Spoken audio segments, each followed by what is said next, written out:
Employment rate is eighth worst in the country at 7.2%, and minorities are bearing the brunt of the pandemic's effect on the job market. And joining us now to talk more about this is Orphe Divounguy, the chief economist at the Illinois Policy Institute. Orphe, thanks for being with us tonight. We appreciate it. Thank you for having me. Well, let's talk about this. Tell us, first of all, where you drew upon the information to make conclusions based on your research. Yeah, so we gather our data from the monthly current population survey, which is a household survey. All right, let's put the information here to some numbers here to really make sense of this.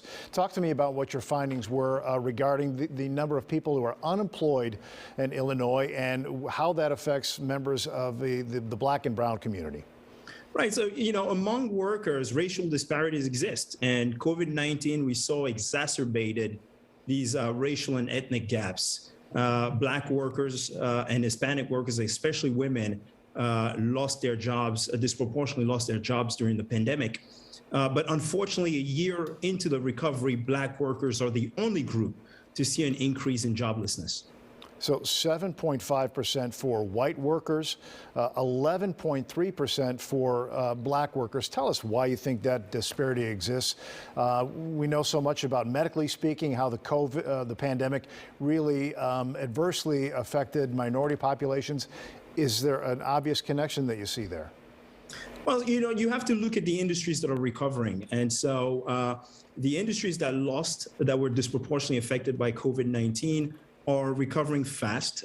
So we're talking about leisure, hospitality sectors. But if you look at companies in Chicago, for example, that are creating the most jobs, they're in e-commerce, digital and analytics consulting, financial technology, web-based HR services. And so, what we're seeing is that there's a story about that nobody's really talking about, very few are talking about, this story about people not having the skills the necessary for the new jobs that are being created out there. What about the Hispanic populations in Chicago? So the Hispanic population actually fared really well. Their recovery has been rapid relative to other groups.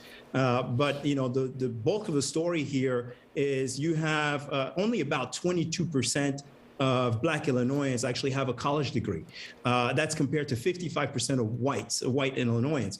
And so you're looking at a situation where people with the skills that are equipped for this shift to digital, this rapid digitization of the economy that was accelerated by COVID-19, those people are equipped for the jobs of tomorrow.